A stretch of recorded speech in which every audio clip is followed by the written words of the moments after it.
So you can see my screen, guys. Yes. Okay. Thank you. So I hope you don't mind if I use the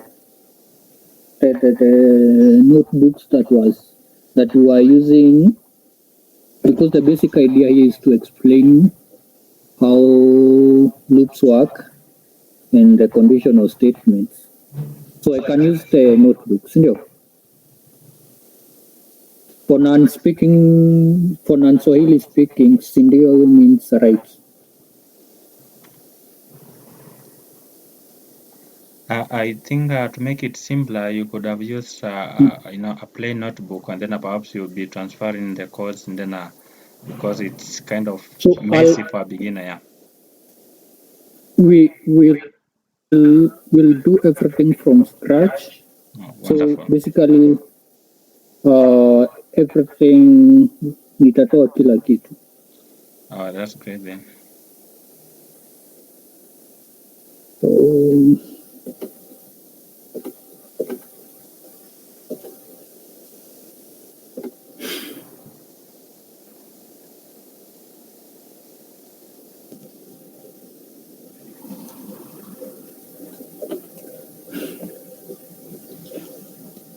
Yes, Kiari, I think it will be in order if you just stick to English.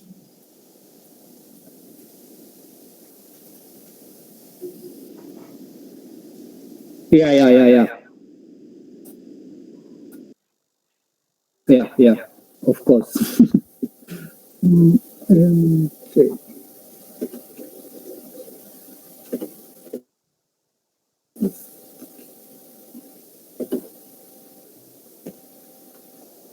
So, okay, let's begin. First, we should handle, okay.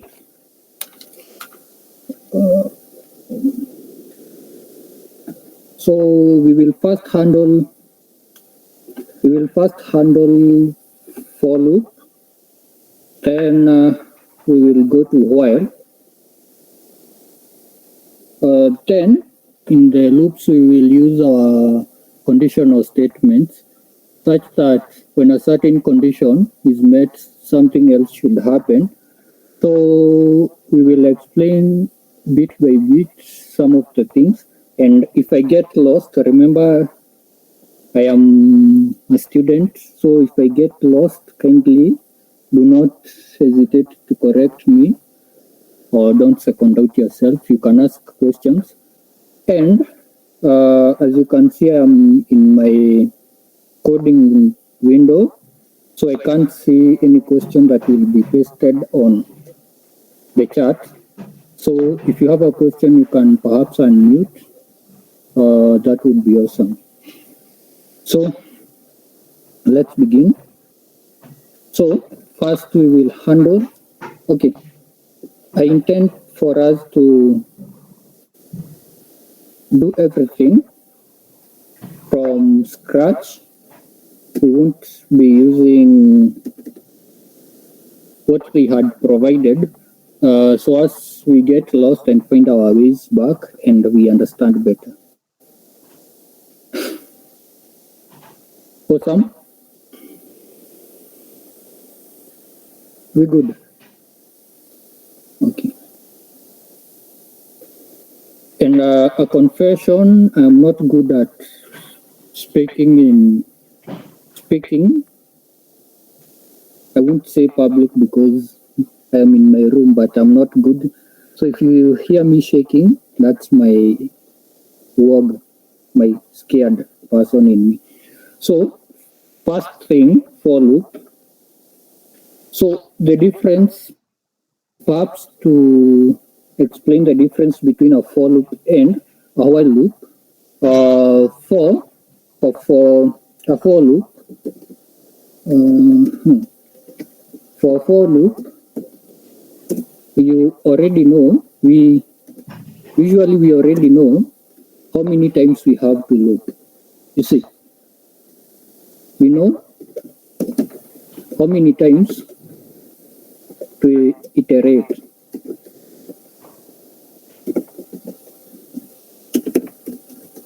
let me use this loop. I don't want to be called Akikul. So we know for loop, we know how many times we want to loop. For example, let's give an example. We want to loop 5 times. No. So you can write for, let's say, A in range 1 to 6. Okay. So basically, what this one, okay, first thing first, this one you can put in anything. So this one is not a must that you have a predetermined name for it. You can put A, you can put X, you can put Y, so long as this is just a placeholder such that every iteration, to show that there is something that will be stored here for every iteration. So then again, perhaps to explain range, you might have noticed we used from 1 to 6. Right.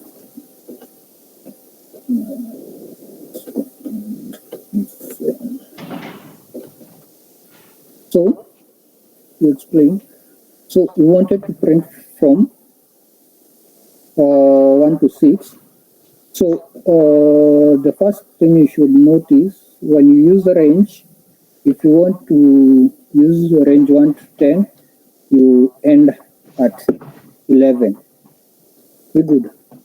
So basically, the principle between a for loop, in a for loop, you will put an arbitrary placeholder.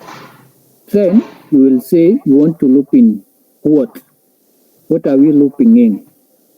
Then you will tell your loop, do this. Then after that condition, okay, we will get to the conditions later, but you after you enter your for loop, you will tell it what to do. And perhaps something to notice, like functions, for loop you end with a colon, and you should indent. Awesome. So to our first example,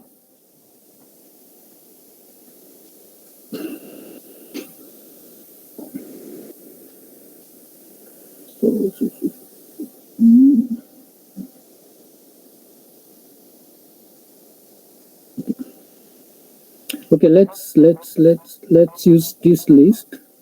So assuming we want to print out these items in the list. So instead of using range here, we would have used the list name, which is list of numbers, and then we press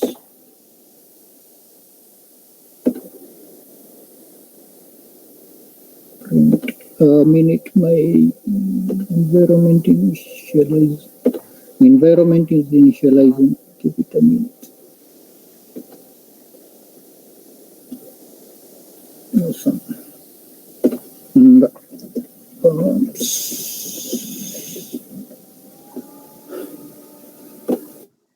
So, like we said, so this one should never or should not disturb you what you will put here. So this one is just a random name you can put, and that name you want, that name that you are saying, after every iteration, store that in this variable. That in this variable, that is the same variable that you will print there. We good. For fall, hopeful.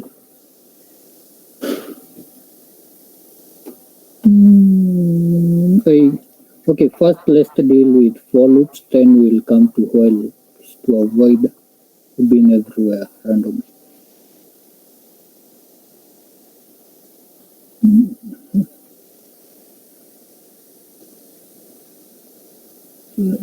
let's grab this. And I am copying it to avoid writing a lot, but basically the principle would be the same.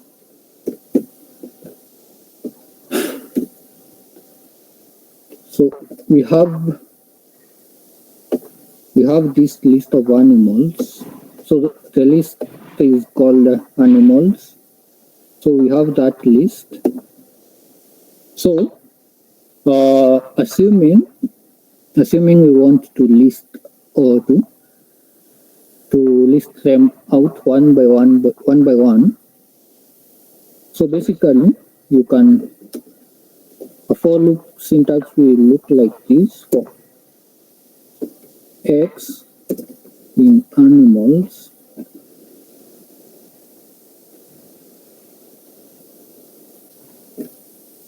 Then print x.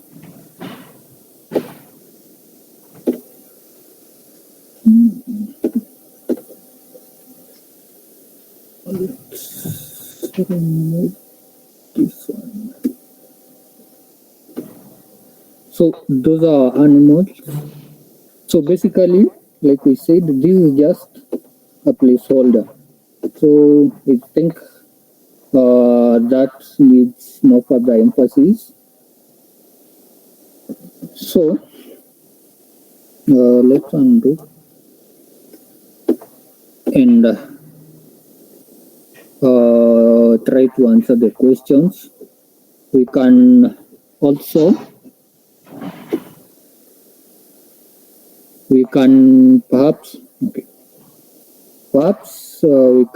we can okay, is it okay if we add conditional statements? Let me imagine this. If we add conditional statements such that when I am explaining a for loop, we can add a conditional statement such that when it enters a loop, it executes with a conditional statement, whereby we will tackle for loop and the conditionals. Is it okay if I do that, or we tackle loops then go to conditional? I am on my window expecting a response. Thank you.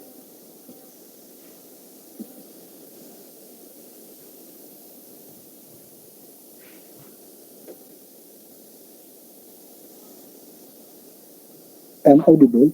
I might have been speaking to myself for the. Yes, you are audible. I suggest that you finish one thing, then go to the other. Okay. Just to prevent confusion and all that. Okay, awesome.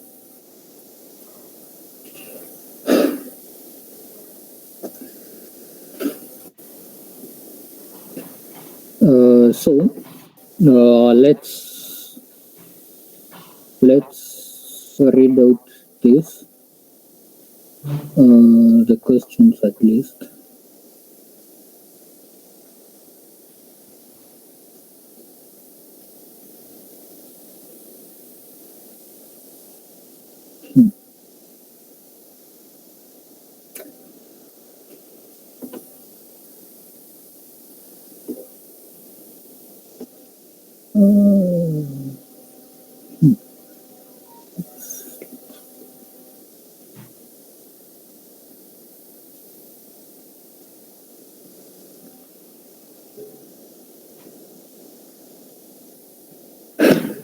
Okay.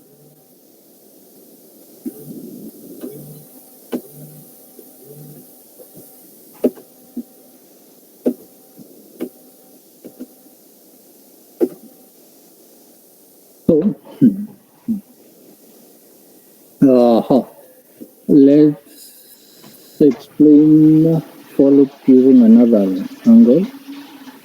So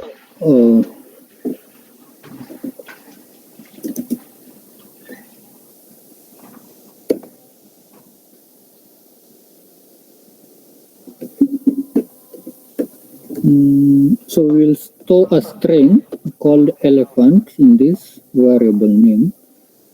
Then, assuming we want to, okay, this is to emphasize the working of a loop. Then, the working of for loop. Then perhaps I'd like to take a question kindly. I know this is not our normal format, but to ensure that I am not ambiguous, so to say, you can ask a question kindly.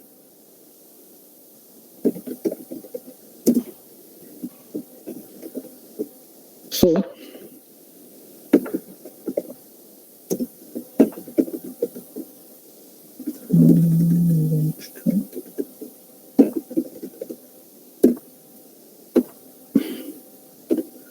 so this loop, okay, this is another example of how to use a for loop. So this time we used letter instead of x or a. So we want to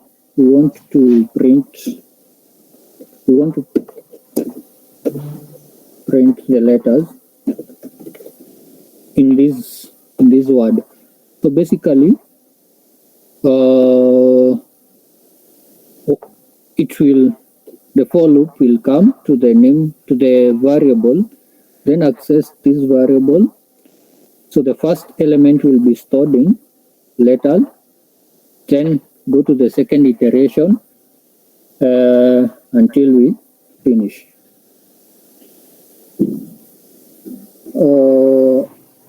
I think for loop is are we good with for loop? Explanation that is. Oops.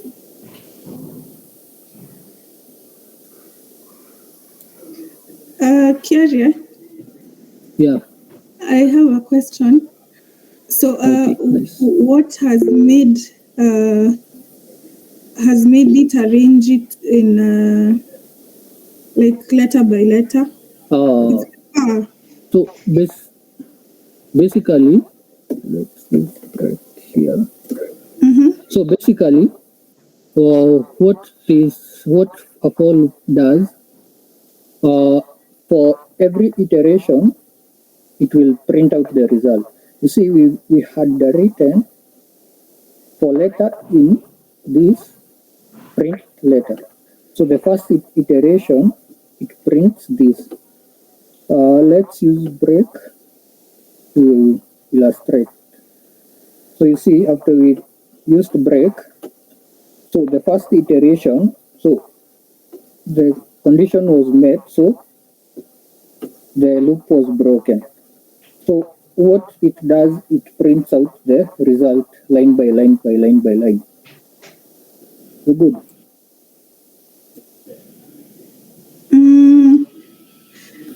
I'm still confused.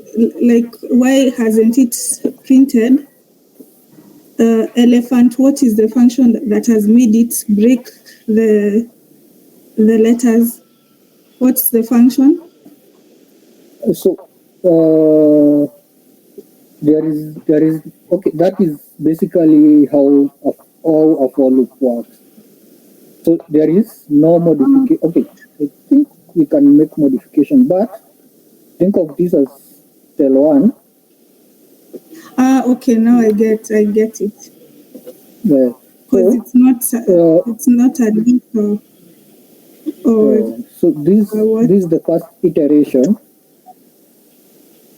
So the answer that it will get for the first iteration, it will print out there. Then we have not exhausted the options in elephant. So it goes to the second iteration. It prints out in the next line. Okay. Okay, nice. Thank you. Nice. So a for loop, we can use a for loop. So this was looping.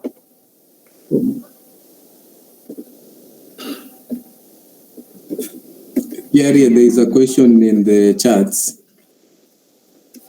Okay, nice.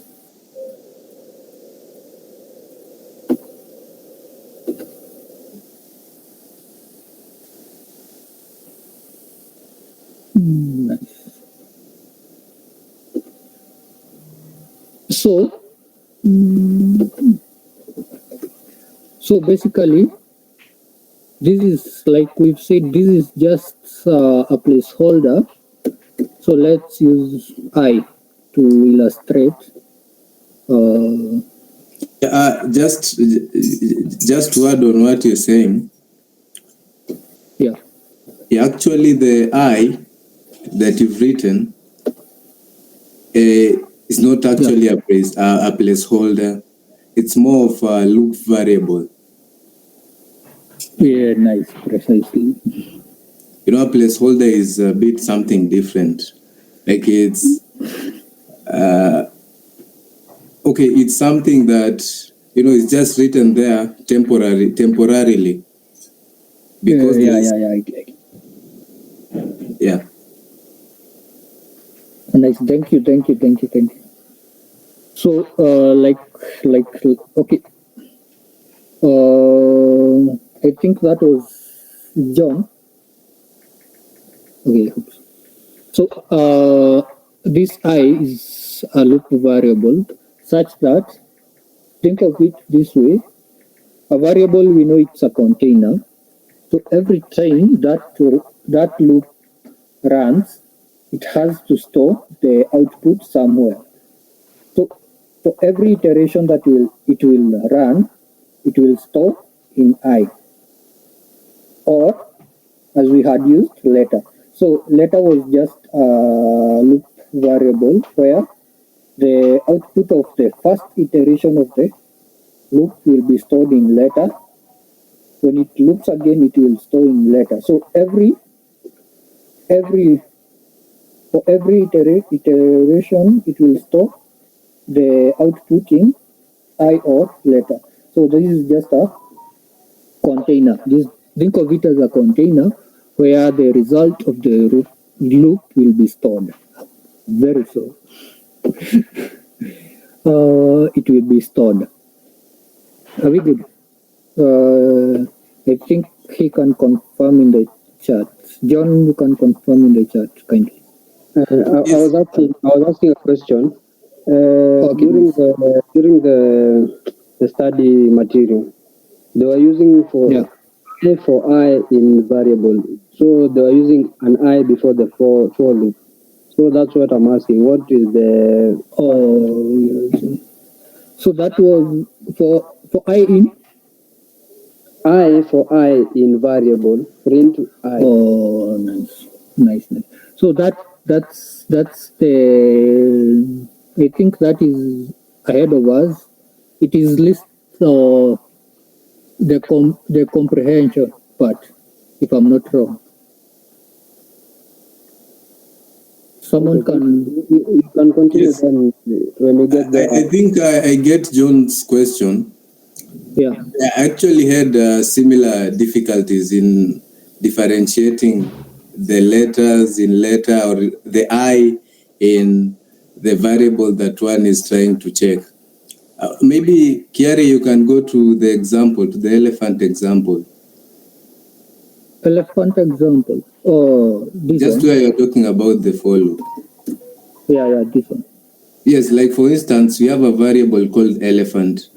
It doesn't matter. It can be a variable. It can be a list. It can be a dictionary. It doesn't matter. Yeah. But then if we say for I in variable, it simply means this I simply means the specific object in that particular variable. For this case, we are talking about the characters. For I in the variable called var, which means that the first I is the E in the elephant. The next I is the L in the elephant. The next I is the E. The next I is the P. The I simply means the individual content of that particular variable. Nice. I think that one, I'll hand that one to you later on. You explain with an example. Yeah. Just for everyone to get it clear. Hello. On the same note, I think also I can also be used as a index counter, though it's not in this example, but I think one time I'll show you it can also be used as an index counter. For example, you have two lists, you want to combine them. I think it can also be used there, but I think we shall talk about that maybe in future. It's not today. Yes, and it's not a must that it must be an I. It can even be a Z, or you can try with other examples so that we can see. Pardon? Yes, I'm saying you can try with other examples so that we can see that it doesn't necessarily have to be an I. Okay. Alternatively, I've just edited. So the only thing that you have to be keen on, whatever you are writing here, has to be in your output of your loop. So we said for A, so the print will have an A, and it's not with quotes, because when you put A in quotes, you are basically printing out the string A. Whereas you want to access the loop variable A. I hope we are clear on that. So whenever you want to access the output of the loop, you should not enclose in quotes. Let's try to look in a dictionary. Let's grab this. That's a typical. Okay, let's grab this. So basically, you can look through a list. You can look through a dictionary. You can look through any iterable data structure. So those data structures that have multiple items, you can look through them. So just by the way, you can't loop an integer. Just by the way. Let's insert a cell below.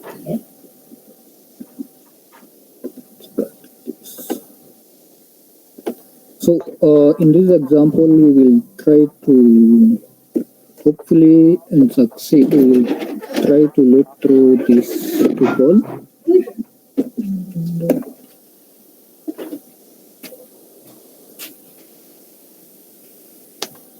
So basically the syntax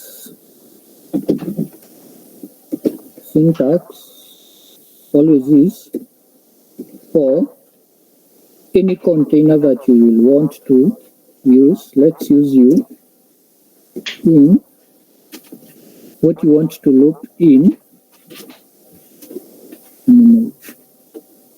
Okay.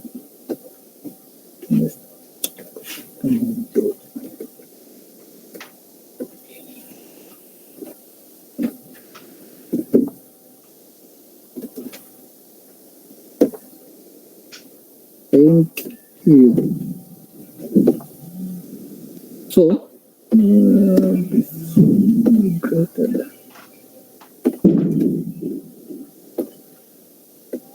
So, for any variable container that you can think of in, then you write what you are trying to look through, then you want to print the output, and so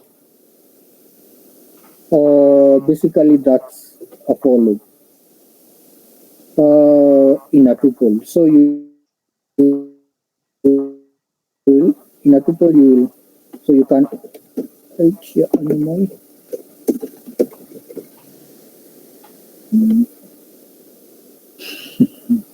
So that's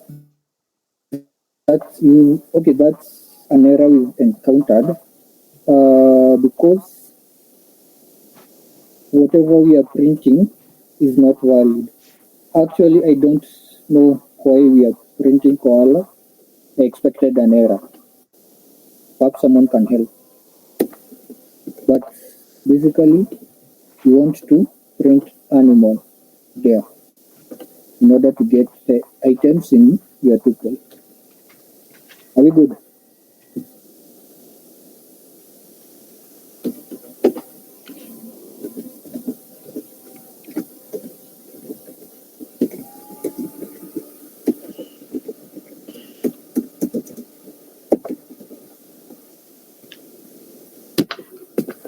So next example, perhaps let's try to look through a dictionary. If we can get a dictionary somewhere.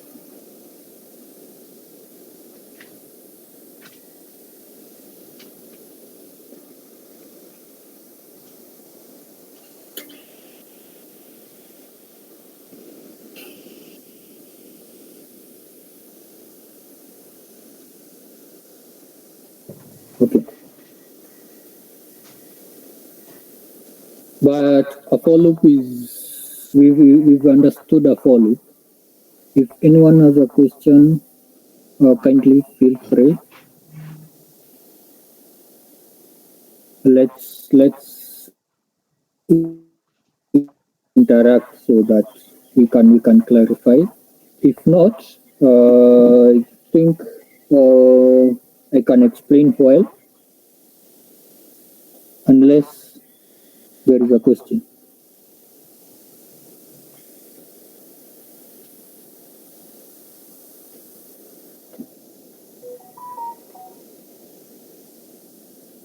None.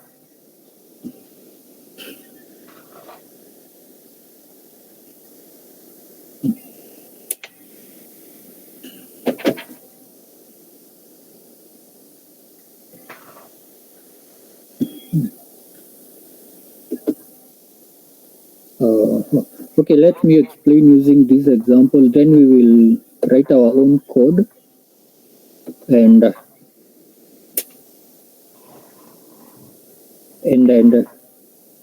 we'll write our own code later on. So, a while loop is used. Normally, we use a while loop when we do not know how many times we want to iterate through something or how many times we want to loop. Whereas a for loop, we know how many times we want to loop. For example, using this code, so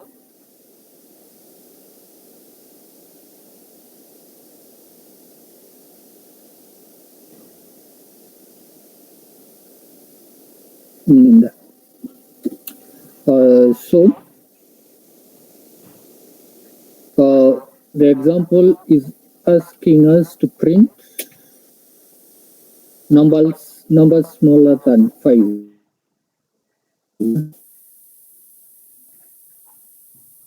So the first thing we want to do is initialize the integer or variable, or you set the variable to 0. So you set I to 0. Now this is where the loop starts. So while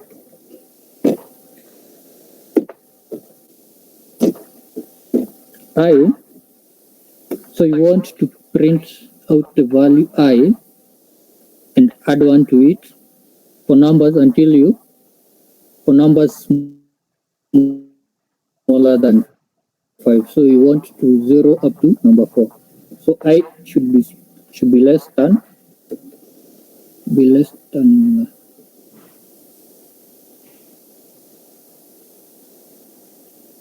5. If that logic is nice, great. So after doing that, am I the only one who cannot see your screen?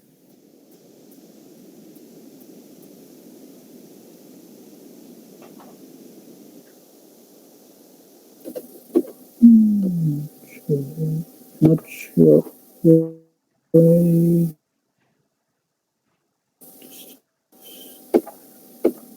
my Wi-Fi.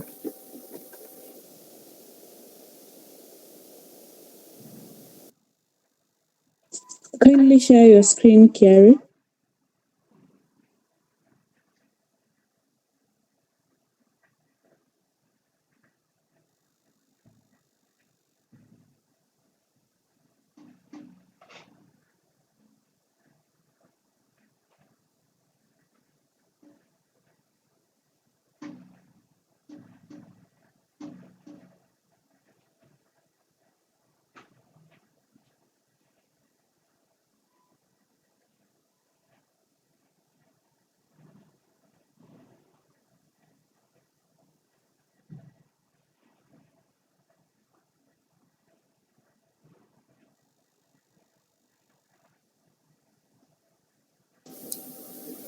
Hello.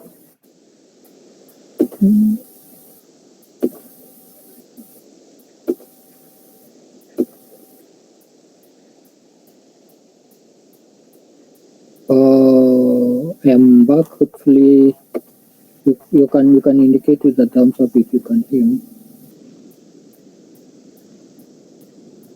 Nice. My Wi-Fi.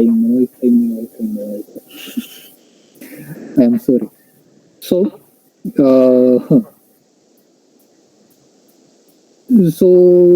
as we were saying, let's start again.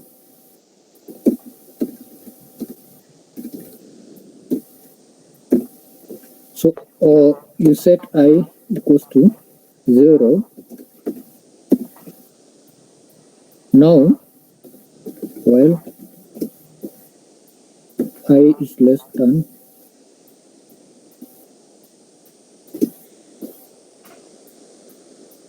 I is less than 5, you want to put your statements here.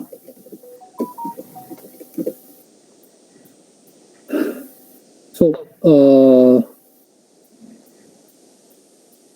in this loop, for every time you will, okay, let's finish it.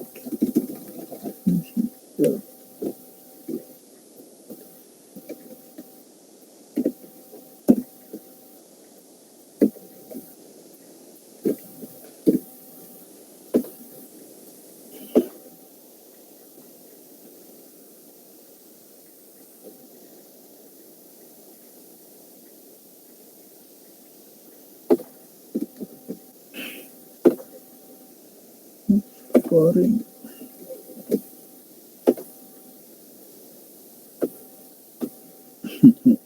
Okay, I'll explain.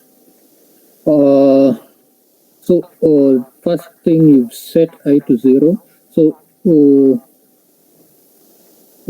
the first time your I will equals to 0. So 0 is less than 5. Okay.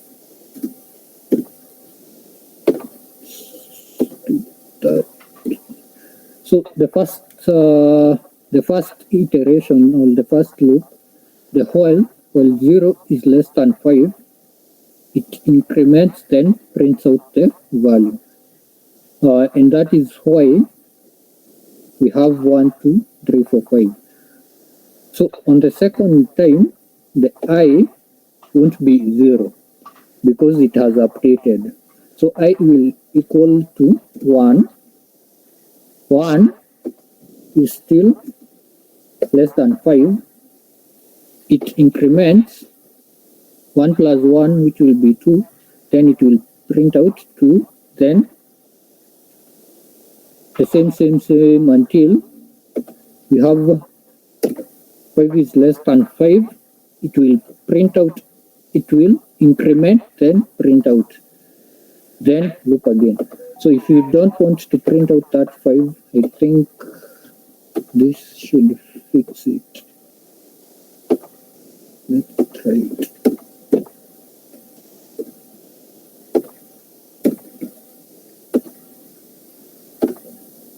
Nice. So where you put your print statement matters, and you see now we print 0, 1, 2, 3, 4. basically because it prints out before incrementing. Are we good?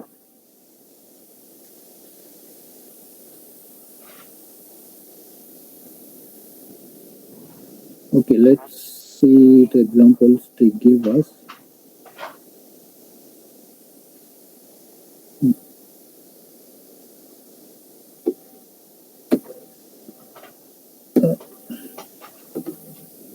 So I hope, even if I am all over the place, my thoughts are all over the place. I hope I am helping someone to understand the logic of loops. So the second example,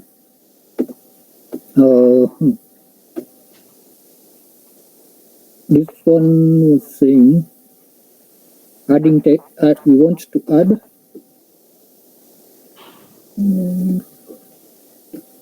and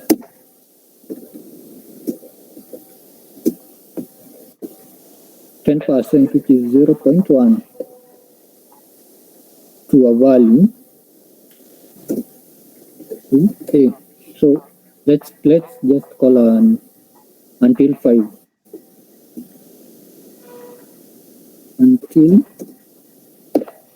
is greater than 5.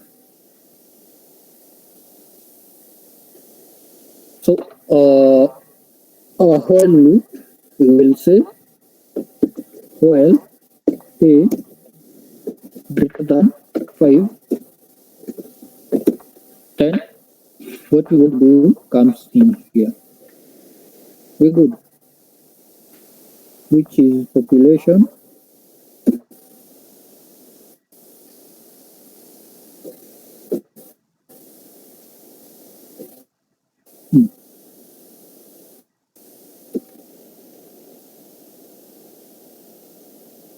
want to add 0.1.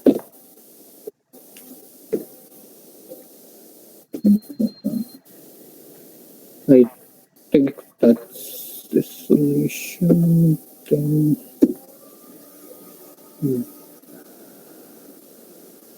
return. Okay, so that is an error. As you see, we are counting and still counting. So this one can count until infinity. So basically, this is what we call an infinity loop. So it doesn't know when to stop.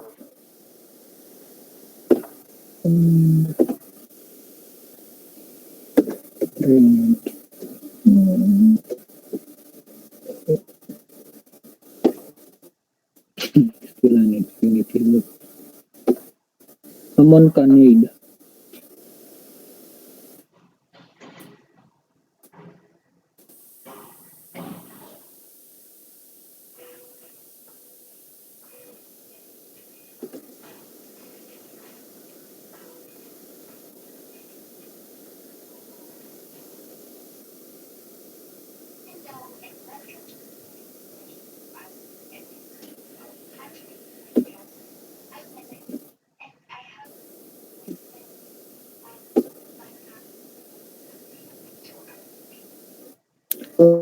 Anyone?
What's happening?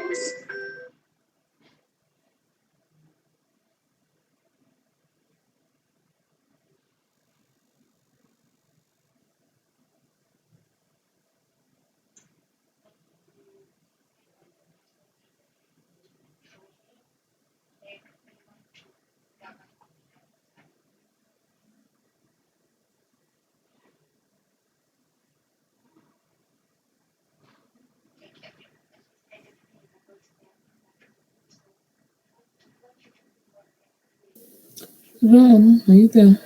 I can't hear you.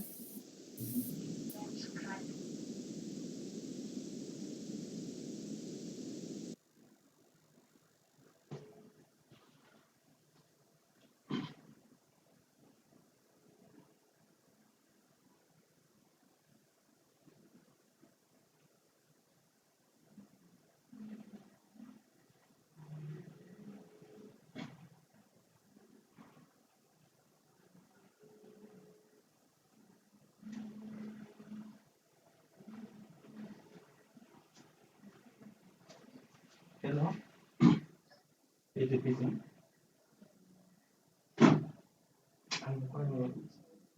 Nilikuwa nimetoka nyumba nilikuwa naelekea hapo. Yeah.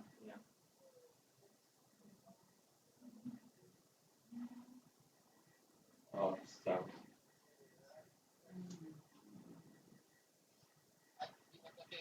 Oh, sawa popo. Sawa, acha niongee naye. Sawa fiti. Sawa, ukirudi utaniambia. Poa. Hello.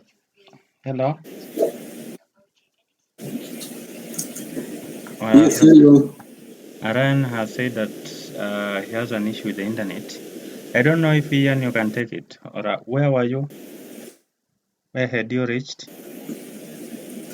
I was doing the break statement. Oh, the break statement. You can do it.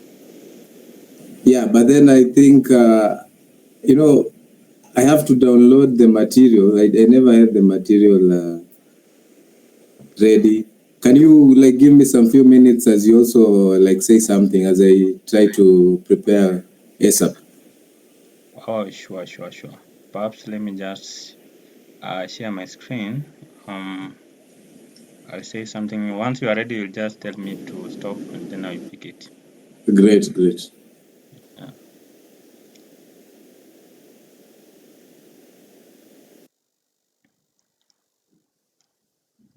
Yeah, so you are at the break statement. I hope you can see the screen and also hear me well.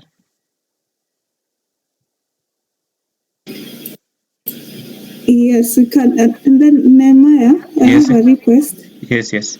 Could you please explain that while concept again? Oh, I was a bit confused. Okay. Where Kyrie had just left. Yeah. All right. I will. So I think I have to open my notebook again. Let me just use this one. Let me just give me a moment.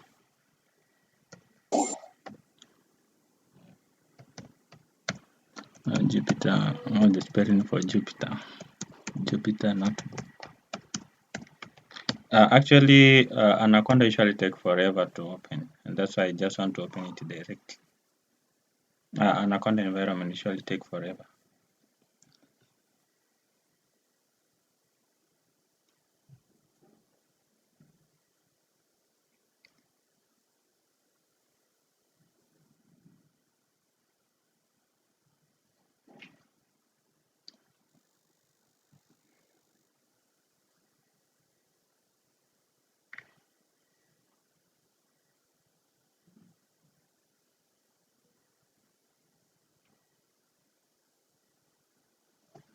And by there, you can as well use Jupyter Notebook on Visual Studio Code. Visual Studio Code is very, very powerful. But because I wasn't prepared for that, let me just use it here. And then next time I think we shall talk about that, how to add that extension on Visual Studio Code, and then I use it on the other side. So and by the way, Visual Studio Code is very fast, and it's lightweight. Like you can see, this one is taking a while. You had discussed the for loops. Yes. All right.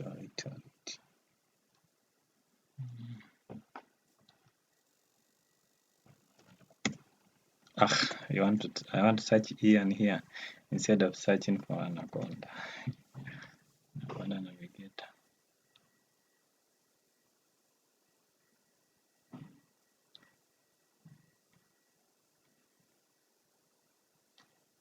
I think there's a problem with this one. Let me just open Anaconda, though it usually take time. But the concept of the while loops. So, let me wait for it to open, then I'll explain. And once here you are ready, you just pick it. Yeah, I'm ready. You are ready. You can. I think you can take it then. Yeah, let me share my screen. Sure. Let me stop. I think I have to stop first. Sure. Oh, it had opened long time ago and there. I didn't realize. Sorry. And Lorraine had asked about the while loops. I think you can also explain that, and the rest you'll pick up from there, I think. Okay, nice.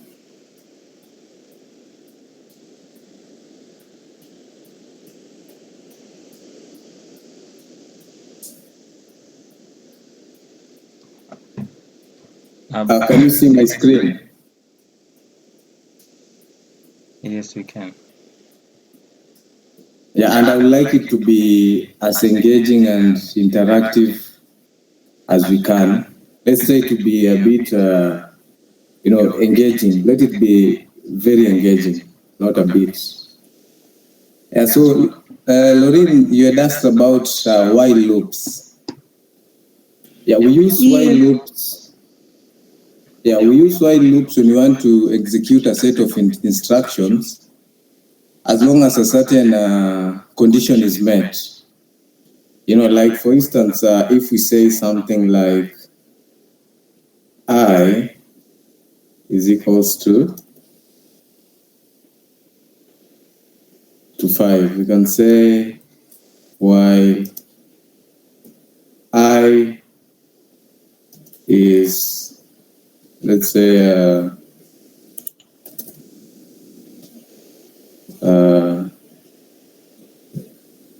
I is less than 5,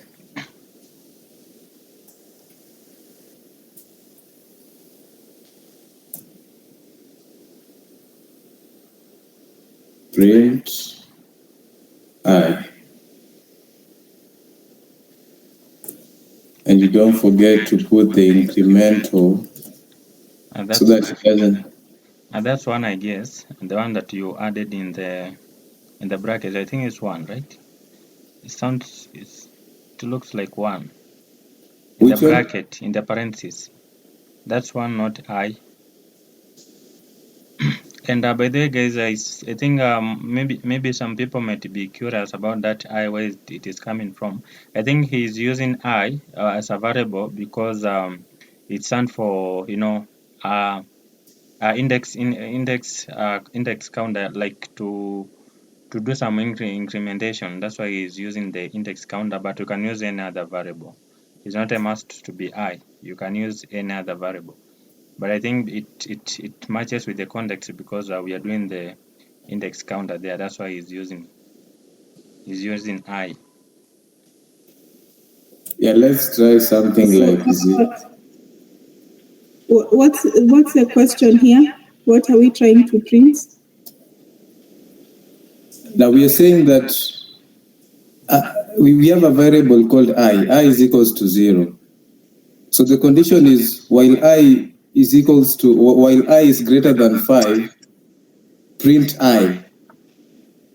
As long as the condition is met, the loop will stop. If the condition is not met, So we are trying. Will continue. So we are trying to print numbers that are less than 5. Yes, thank you. So that's the question. Printing numbers that are less than 5. Exactly. So the condition is, you have to keep in mind that you used while when you have a condition to meet. And the condition that you are meeting is our I here should be less than 5. Okay. Are we together? And yes, and I have a question. Can you start with I? Maybe I is equals to -1. We can try. We can always try. Oh, okay. Basically that so it I. depends on the question. And basically that I, the value that you've said there, that's like at the starting point of the loop. Yeah, it can be any value. Yeah, it can be any. You can even on what you've been asked. Yes.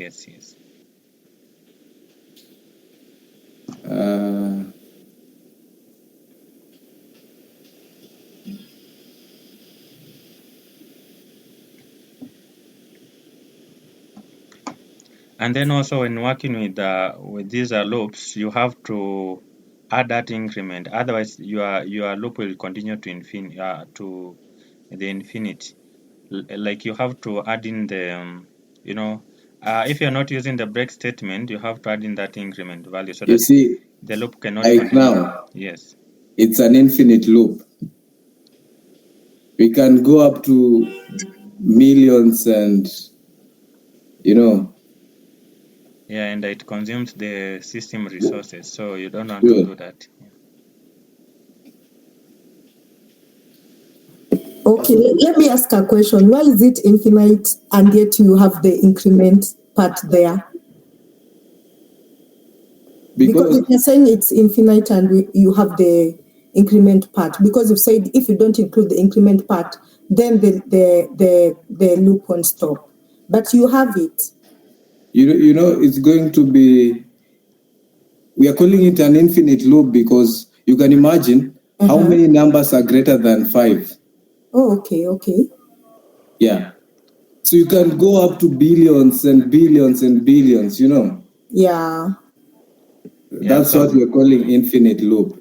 Okay, thank you. So basically it has changed. But now the starting point was 100, I think.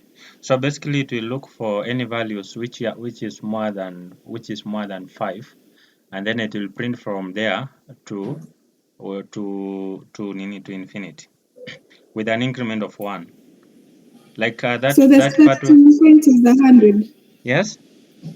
The starting point for that case that Ian had changed. Yes. For I is equals to 100.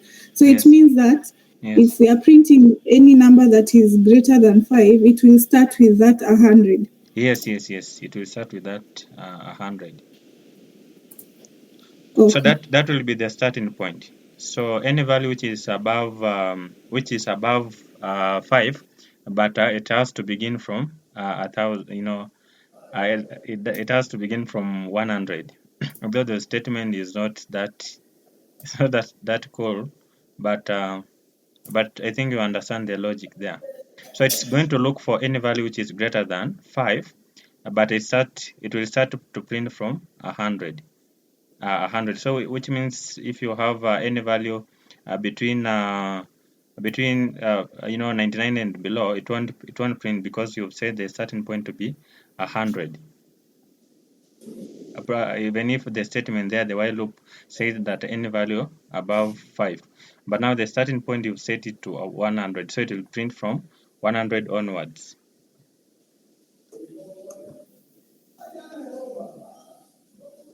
And then another question, this increment,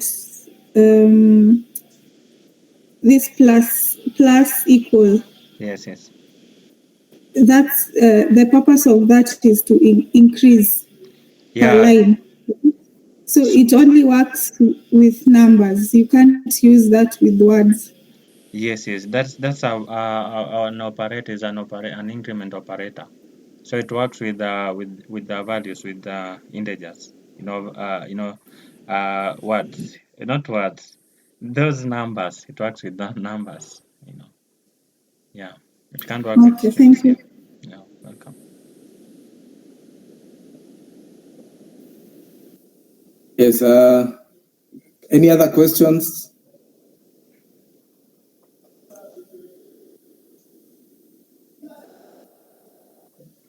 Yeah, we can move forward.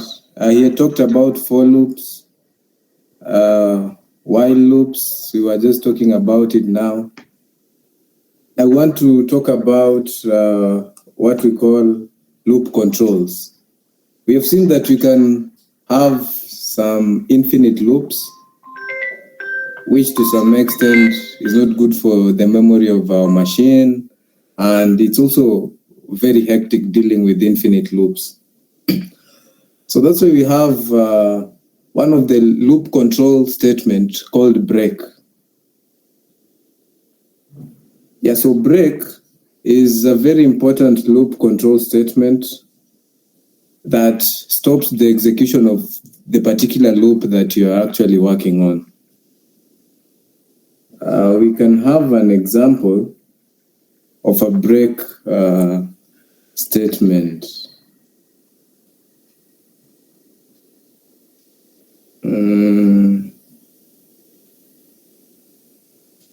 We can use data. We can use a list. Let's say you have animals like shark,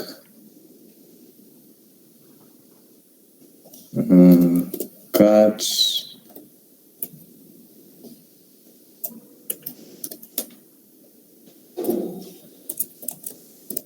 dog, and for the sake of Nehemiah, who comes from Western Kenya, you can say chicken. That's very correct. You have to use it. That's correct. Now we want to get access to particular elements in this particular list of ours. So we can use the for statement. We can just say for animal. You remember previously Kiari was saying for I in the particular variable or data structure. Right now we are saying for animal in animals. And remember, for every for statement, you have to put a colon. You can print animal. Well, we haven't talked about the if, elif, the else statements, but we can just have a look of how we can use break. If animal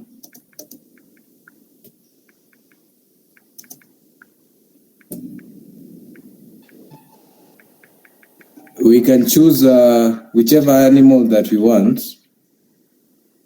Let's say something like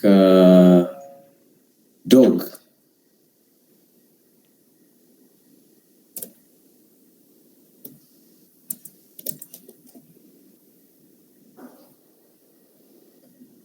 Remember, for every if statement, you also have to put a colon, a full colon. Yes. It's recording now. I think we are now live.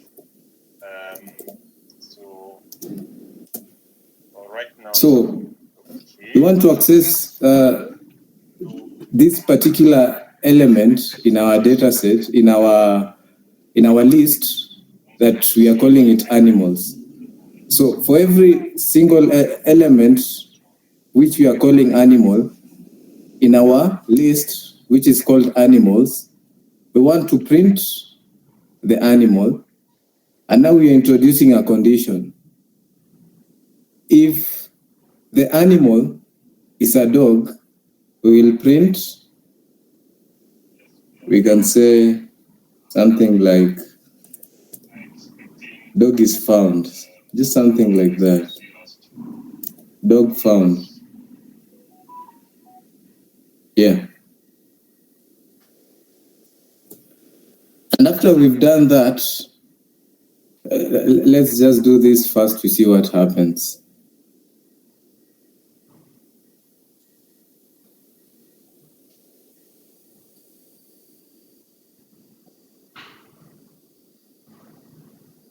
Now we want to introduce a break statement in that after the dog is found, we can end there.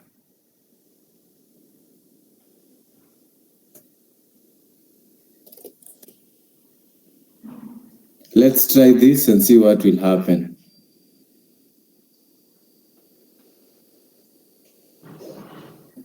You can see what happens.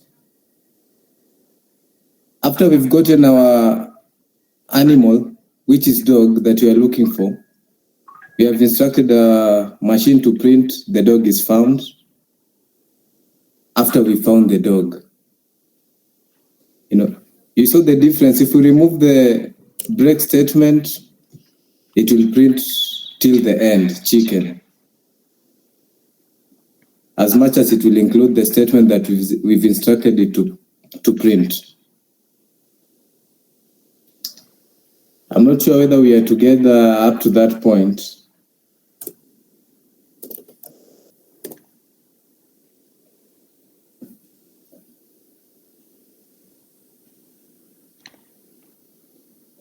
You can also do this and see what happens.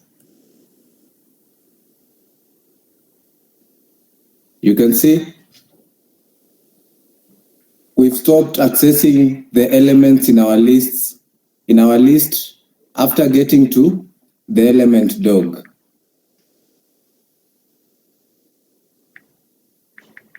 I don't know whether we are together.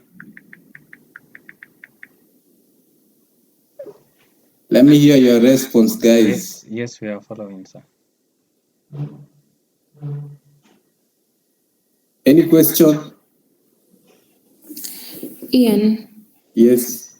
what happens if you put the print statement after the if, like just after if, and then now you break? If we put the print statement, we're actually saying that, we have to start from the top. It's executing from the top. For animals, in animals, print animal. If animal is a dog, let's say print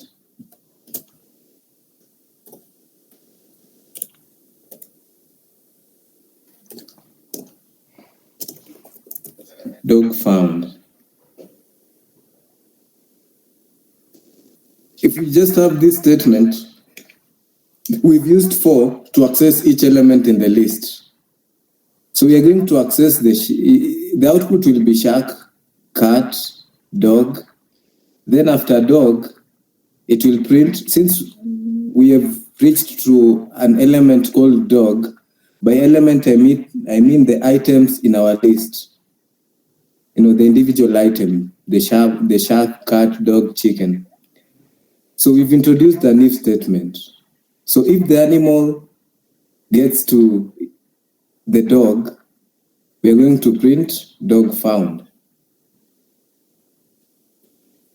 And since you haven't put any break statement, it will still continue. It will still continue to chicken.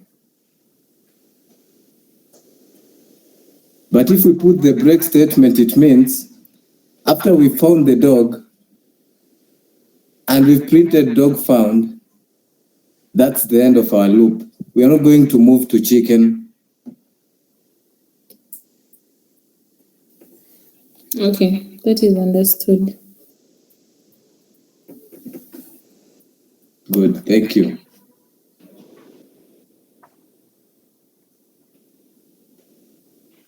Any other question?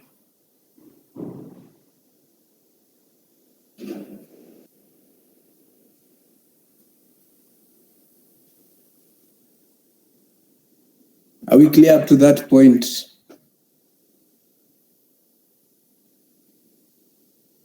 Come on, guys, let's engage.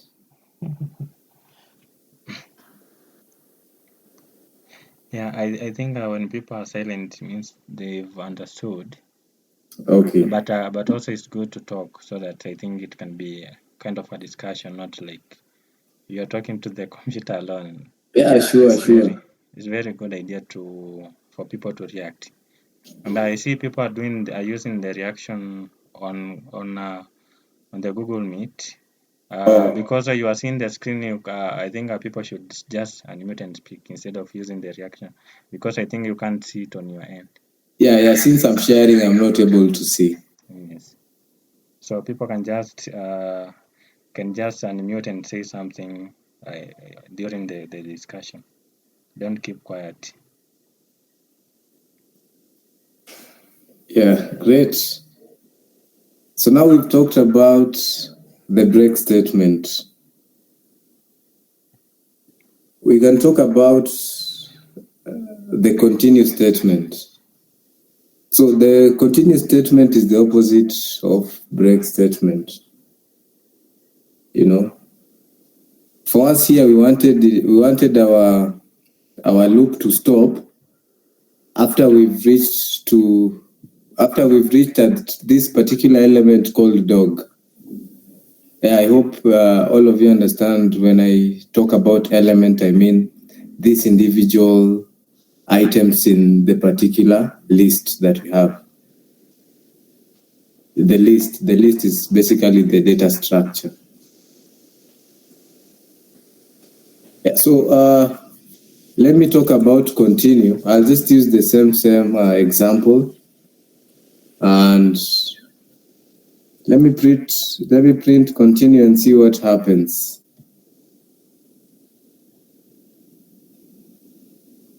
I hope you can see the difference. Without the continue statement,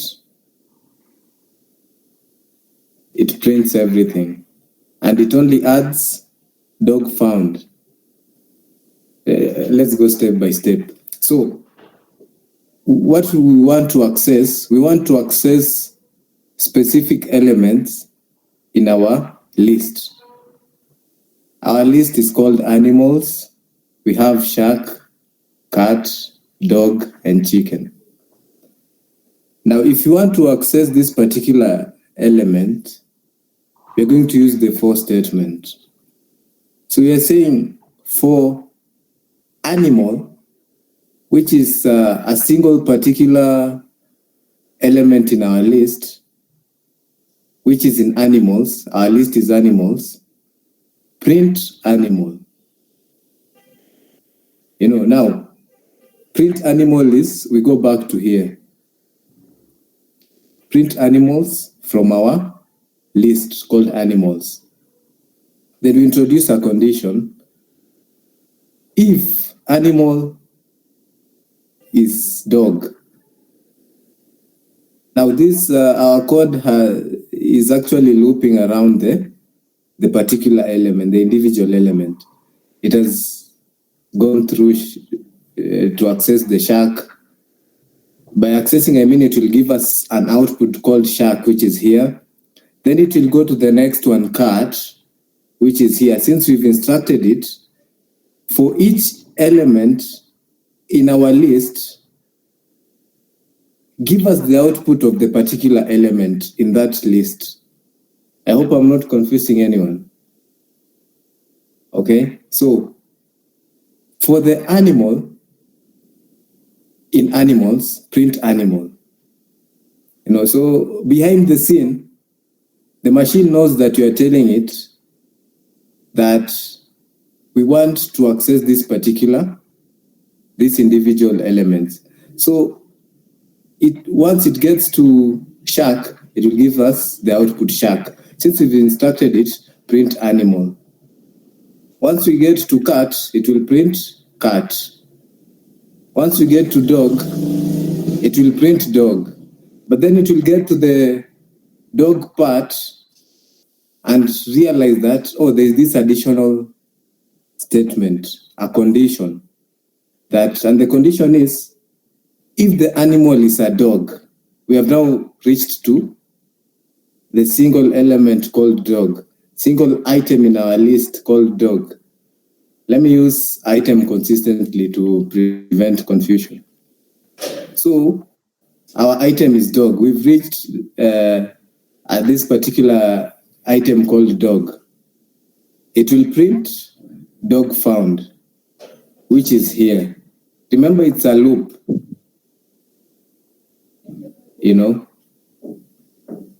So it has already brought what we have told it to do, which is it has printed dog found. Then since we haven't added anything, the loop continues to chicken. The loop has moved from shark to cat to dog. And after it has gotten to where a dog is, since there was a condition that if an animal is a dog, we want you to give us an output called dog found, which it has done here very clearly. Then after that, since we haven't added anything, it still goes back to this loop, which is chicken. It's a whole loop, iteration. Yeah, so if we include a continue statement, we want to say, we actually commanding it to continue with the loop. After the condition, the animal dog has been reached, it will print dog found. But then after printing dog found, we are now giving it direction to continue with the loop. And it's going to finish the loop and bring chicken. I don't know whether we are together up to that point. Question. Yes, please. I wonder, when you add continue or remove it, it gives us the same result. So when does it prove useful? The continue Thank you. Very nice question. Maybe if I can use another example, what can I think of?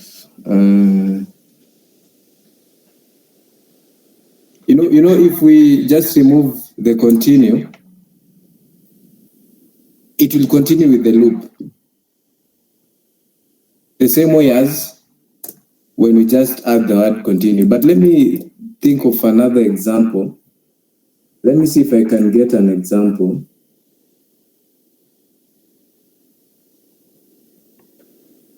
Or if anyone has an example, you can just bring it up for us to save on time.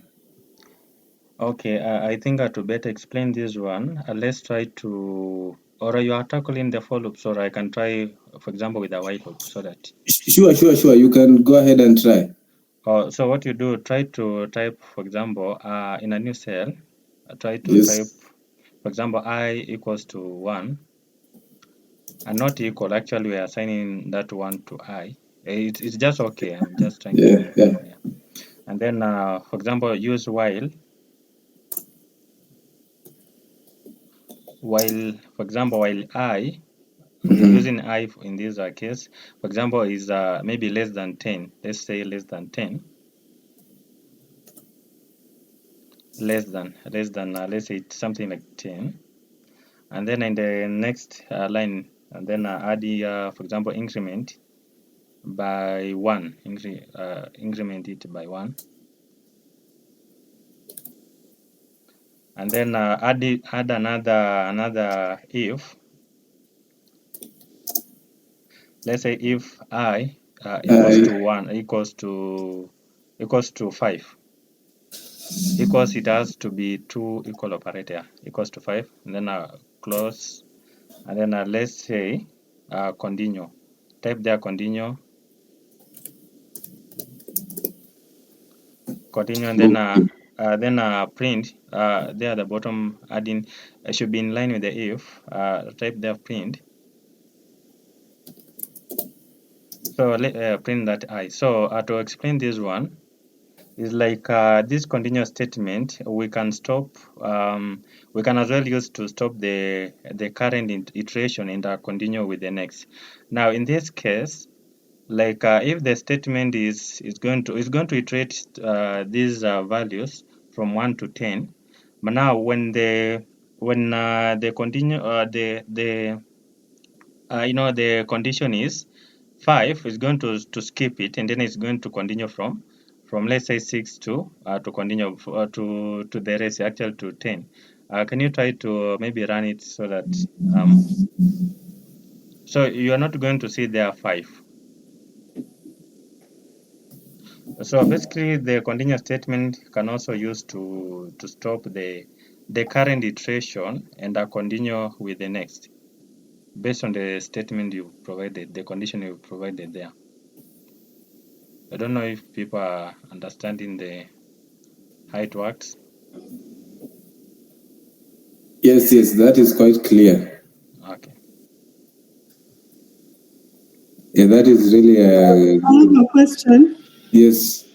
For this example, why isn't it starting with 1?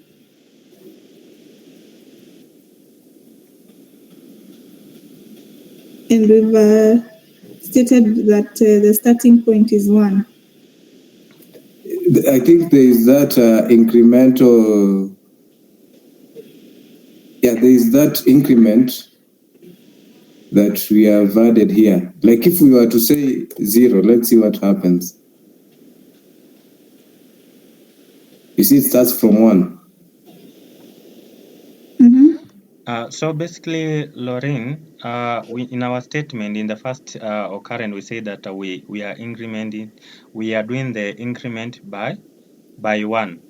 So it will begin like increment. So the initial value is 0. So it will add in 1, and then it's going to print there 1 in the output. It's going to print 1, then it continues because we've said the increment by 1. It's going to add 1, and then it continues in that format. Okay.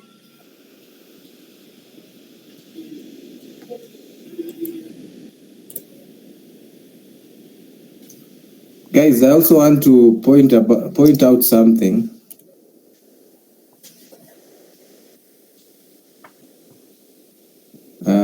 Just a minute.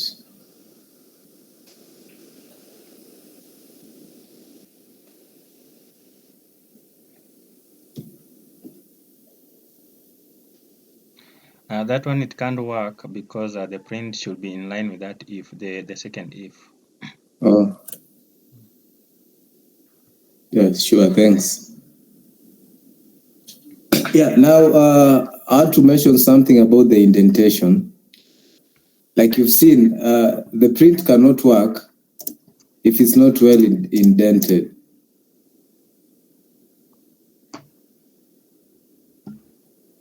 It should be in line with the if. And apart from that, this indentation is important because you're telling your machine that the output that you want should be within the loop. But if you want to get out of the loop, you can just do this and it will give you 10. So you have to be very keen when you're printing or when you want a specific output that is within the loop.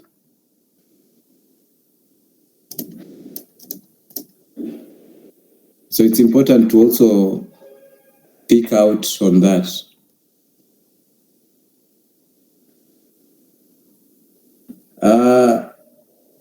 I can go. At what time are we supposed to finish?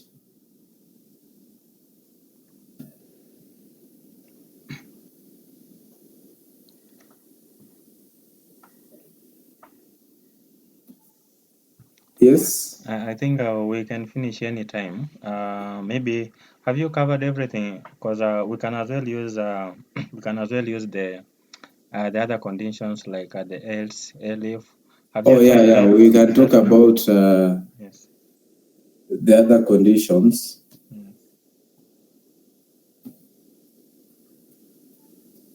Yeah, we have the if condition, we have the elif, and the else condition.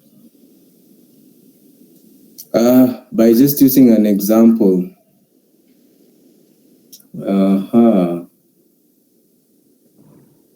I hope you are not new to the conditions. I can use the same something like 8. If I is, let's say, greater than even 6 is okay. Print can say something like, even if say some print Zakai. Let's see what happens. So if you're talking about if, the if statement, you're introducing a condition that we have this variable called I. Ian, what I wanted to say Yes. is like to use those condition inside the while and the for loops, inside the loops. Oh. Yeah. Or I can even copy the first one and then maybe reuse it in the other cells. Yeah, I think we've used here an if statement. Yeah, so we can use we can go ahead and use this. I had earlier on mentioned about it. Oh, sorry, I didn't The if. notice. Oh, sorry.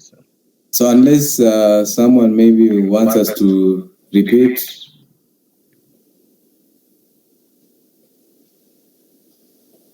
Yeah, but I can use. We can go to elif statement. Let's go to else, then we can go to elif, and even nested if. Yeah, I hope that is in order. Yeah, let me just use.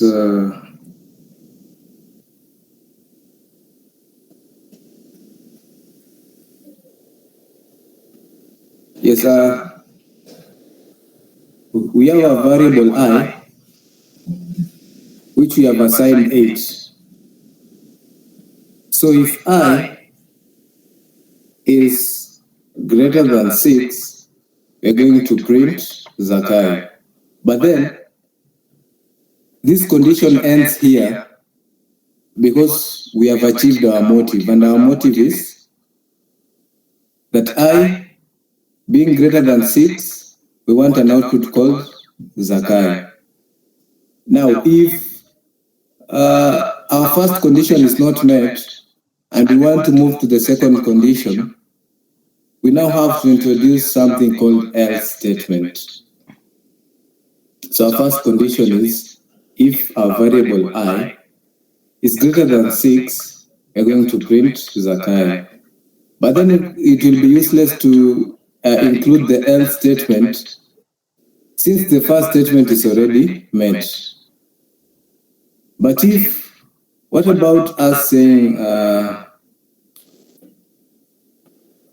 if I is greater than, yes? Maybe I wanted to ask, are you done with the loops? Is it part of the loops, or maybe you want to introduce the basics and then you'll include the loops?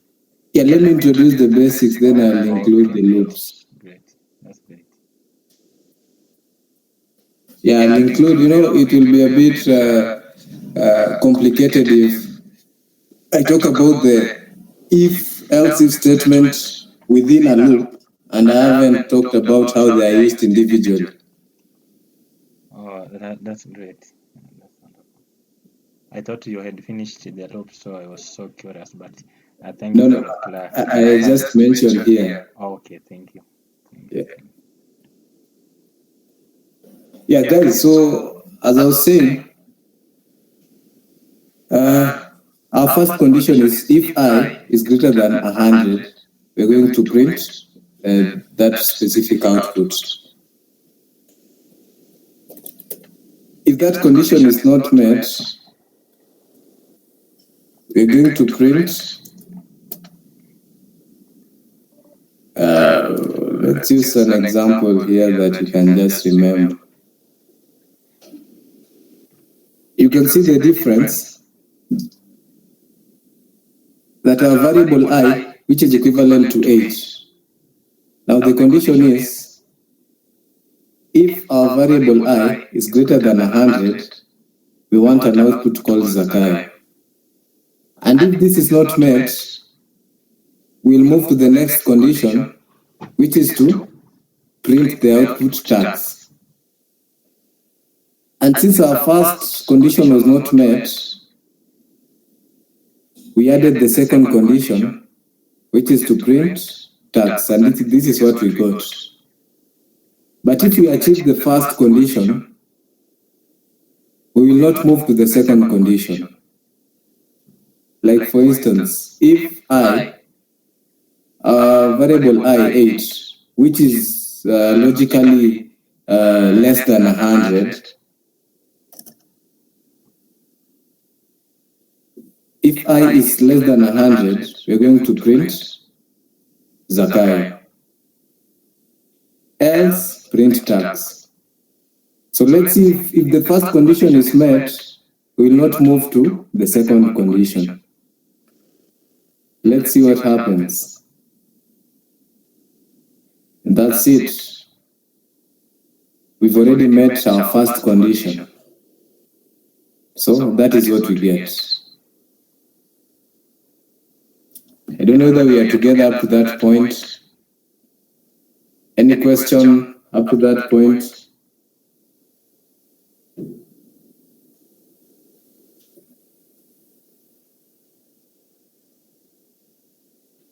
Now I can use something like one of the examples that we had, like for instance, deforestation rate.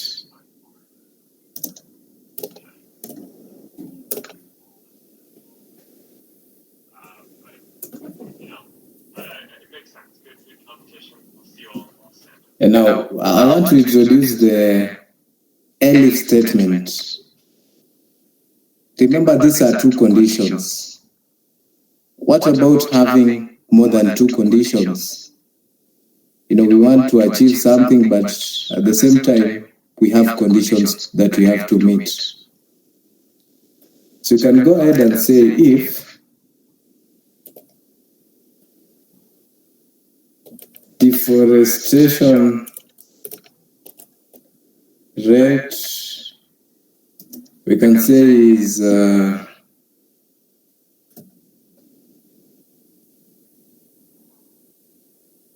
greater than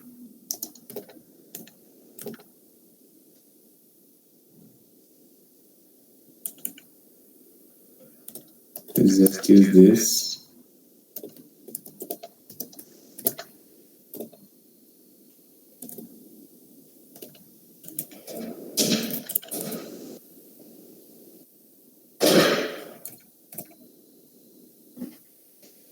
Let's see what this will give us. You can see it is not giving us anything because the condition is not met.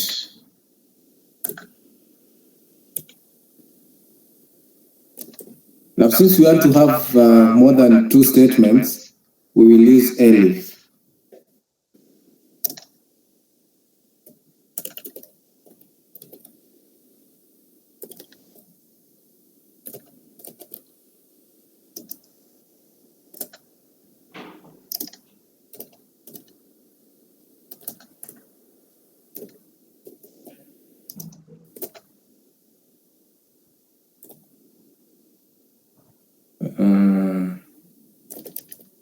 Let's see.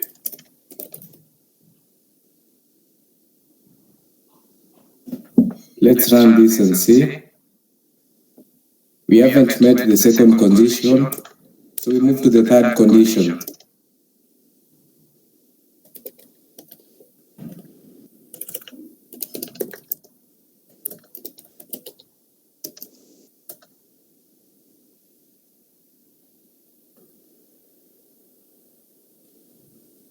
Let's say, let's use an else.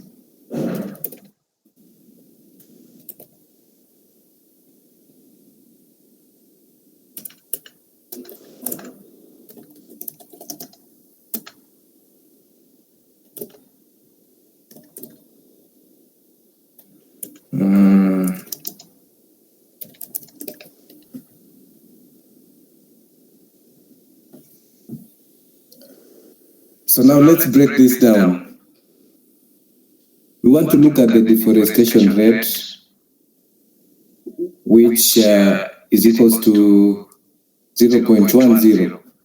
Now we are introducing a condition where if the deforestation rate is greater than 0.2, we're going to print danger. So let's say you're trying to create a software that will help in detecting the danger in regards to the deforestation rate. You are tackling something to do with climate change. And in this particular solution of yours, you want to use deforestation rate as data that will help you in analyzing the danger that is posed by different rates of deforestation. So you're going to have this particular algorithm into your software. If the deforestation rate is 0.2, it's going to alert the specific user that there is danger. Else, if the deforestation rate is greater than 0.1, it's going to alert the specific user that there is less danger. Or else, if none of the conditions above is met, it will alert the user that there is no danger. So we have a deforestation rate of 0.10. You can see that 0.10 is less than 0.2, so the first condition is not met. Since 0.1 is not greater than 0.2, if that is not met, we move to the second condition, which is 0.10 being greater than 0.1. Then we move to the third condition. If the second condition is not met, we are going to print no danger. The solution is going to alert the user that there is no danger. Are we together up to that point?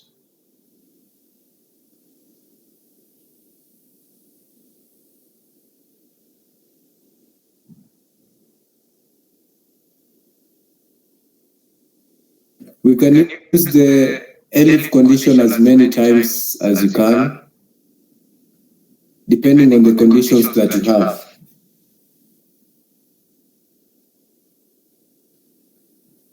Yeah, Nehemiah wanted me to talk about using the if-else statements within a loop, right?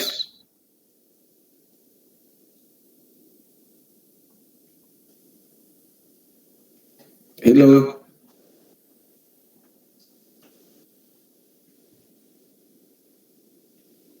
Are we together, guys? Yes, we are following. Sorry, I wasn't around. I had my name. I was a bit engaged the other side. What were you asking? Okay, you wanted us to use the if-else statement in a loop. Basically, I wanted to show people how you can use these conditions inside the while loops. while for example you are iterating some values. For example, when the condition is not met, what can be done in that and such stuff, so that people can also understand how they can use those conditions inside the loop, other than the if. You can as well use the elif else statements inside the loop. Oh yeah, sure. That is also something that is very, very, very important. I'll start with this first example. We had initially used the if statement. We had introduced the condition. I'll do away with the print and still repeat. It doesn't matter. Ian. Yes. Before you continue. Yes. I'm still not satisfied with this while question. When we added continue, I still don't get why it's starting with 2. I've tried on my side. Yes. And it's giving me the same thing, but now my question is, why is it not starting with the initial number that we had assigned it? I don't know if I can share my screen for a while. Yeah, sure. Let me stop sharing.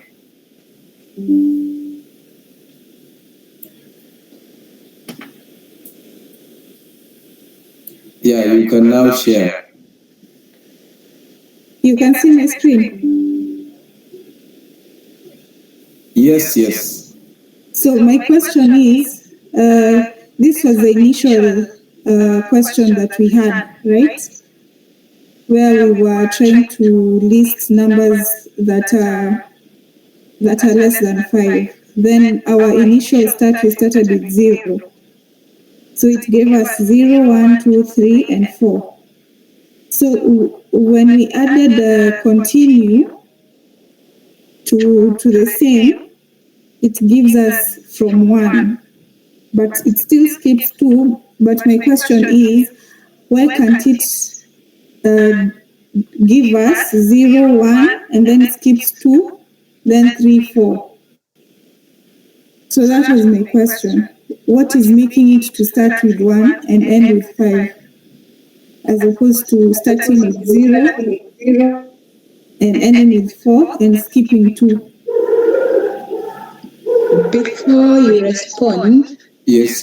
I wanted to ask her if she has considered where the increment is placed, because in the second one it's after the print, the other one is before, like after the while statement.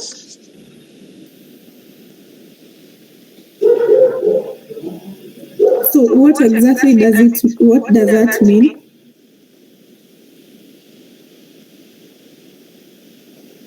What is the machine doing if now we start, we put the print in the continue case on the last line, as opposed to putting it here? So what exactly is the meaning of?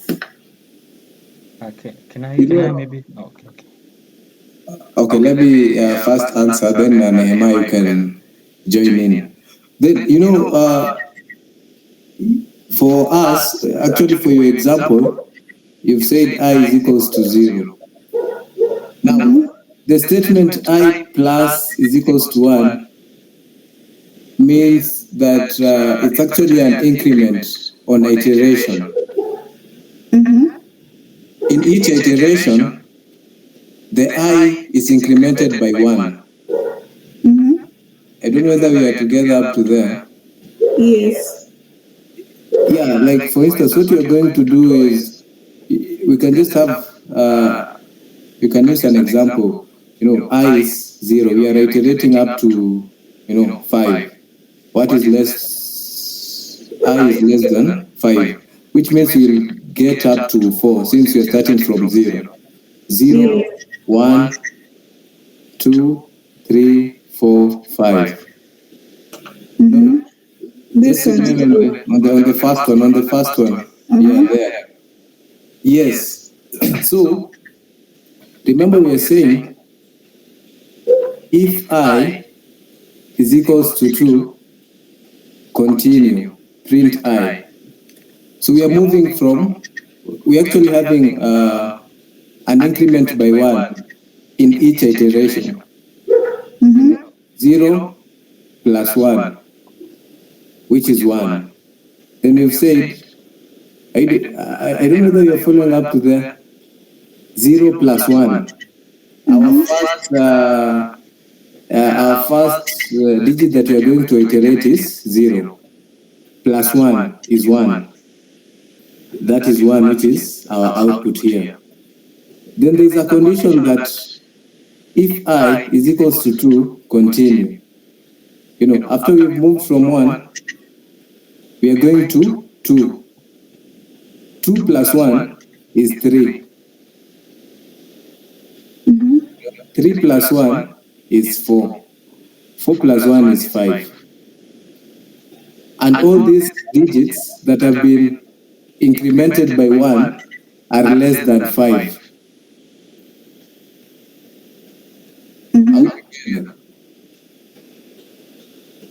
Or do this. It's totally Confusing you is do this. Why don't you try to do away with count and see what will happen? I don't think there will be major changes. Do away with count. Count. Yeah, just on the cell that you are in. Here. Yeah, do away with count. Continue. Continue, I mean, sorry. When I run. Yeah. There's an error. Yeah, remove the indentation. Just include the print. Put the print, reduce the distance between the, try to run and see. If statement. I think backspace the print and then press enter. Backspace up to the point where it reaches the colon. Like bring it to the if statement. Then keep going here until it reaches the colon, then enter. Yeah, now done. Yes. Can you scroll down? No, just on the cell that you are at. This one. Oh, yeah. Oh, now you see now, if I is equal to 2, print I. That print is implementing that if I is equals to 2. Yes. It's not implementing the rest of the state code. Can I try to answer, Lauren? Why the first and the other statement are not the same, are not beginning with the 0? Lauren? Yes. So basically, the difference in these first and the second code is like we have that increment before the print function, like we've defined I to be 0. But now before the print statement, we've set I to increment by 1. So it means that it's not going to print. It's not going to print the initial value. It's going to increment because we've introduced a new value for I. We are incrementing by I. So it will begin the counter from the next increment onwards. But now the second one, and the increment is after it's after the print function, which means it's not affecting what the initial value, which is R, because it's coming after that is 0. So basically the work of that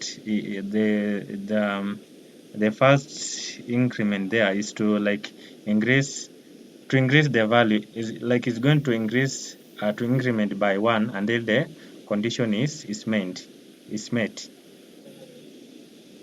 Okay, so it's in this case, it's starting by it starts with increasing. by 1. Yes. That's why we don't have a 0. But in this one, yes, uh, the increment it starts printing and then it starts increasing. Yes. Or what you do, let's try to explain it. Can you try to change the value there to something like 10? And then you set the Here or here? there at the top. At the top, you can change there to something to a value like there that part for while I is less than. Can you use something like 10, for example, 10?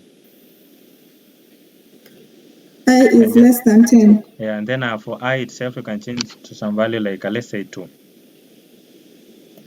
And then I try to run. I leave this. Yeah, let's leave it the way it is.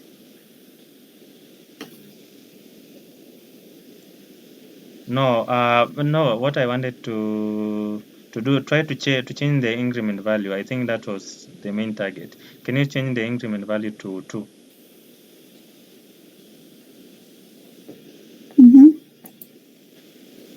To 2. So it means that it's going to, like you see the initial value was 2. So it's going to add another value 2 because the print is before the print function is executing after the increment is done. So it's going to begin from 2 plus 2. That's when it's going to print 4, and then it's going to add another 2 to go to 6, 8, 10, and that in that format, in that hierarchy. Okay. Yeah. All right, thank you. Lorraine, are you really satisfied? Yes, now I'm satisfied. Thank you. Thank you, Nehemiah, for the explanation. Yes, thank you. You're welcome. Should we sleep and continue tomorrow? Or what do you guys think? Yes. Yes, we can pick up tomorrow. I have a feeling even tomorrow we might be able to get started on the what is it called? The challenge, probably. Yeah, sure. Yeah, the human concentration span is about 1 hour 30 minutes. Past 1 hour 30 minutes, you're just talking to yourself, especially at this particular time. Anyway, thank you guys. It has been a great session. Yeah, I'm looking forward to having more sessions with you guys. So I think tomorrow we shall talk about Git and GitHub, because these functions are just the same. These conditions are just the same. Though what we did in it was in SQL and stuff. They're just the same. We don't have to, provided you get the concept or basically some basic idea behind that. I think it's just the same thing.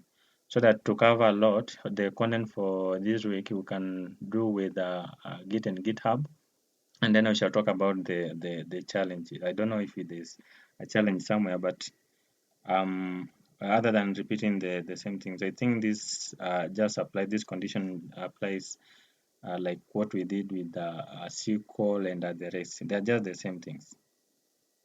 Or must we repeat it tomorrow so that we at least go faster? Not really. I was talking about like the challenge for this week, like the, what is it called? They're calling them code challenge, like the way we had MCQ last time. So they're calling them code challenges. That's what I was talking about. Oh, great. Yes. Nehemiah, I have a question. Yes. Is there like a cheat sheet for knowing how to code without referring? Because I feel like the more I learn, the more I feel like I have, like I know the concept, but then I'm not able to, like if I go back, I'm not able to just write the code without referring. You get my point? Like, is it possible to get a point where I'm just coding like a whole, doing a whole, like say what?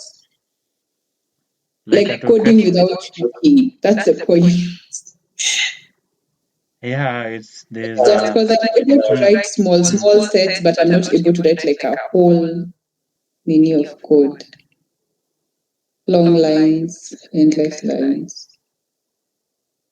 So I think what you'll have to do maybe is to like create for yourself, like a challenge for yourself, just for yourself. Then you try to to solve it.